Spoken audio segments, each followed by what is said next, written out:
Assalamu alaikum students.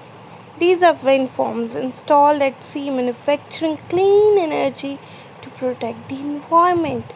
How this genius idea came to humans? It's all due to human curiosity, the urge to know what is wind, from where it blows, why it flies lighter things like clouds. Why is it so? So, how can you know the direction of wind? How can you understand all this phenomena? We will be needing a paper plate and we will fit a paper cup on it like this picture. Now mount a straw with a common pin on the rubber of the pencil so that it can easily move.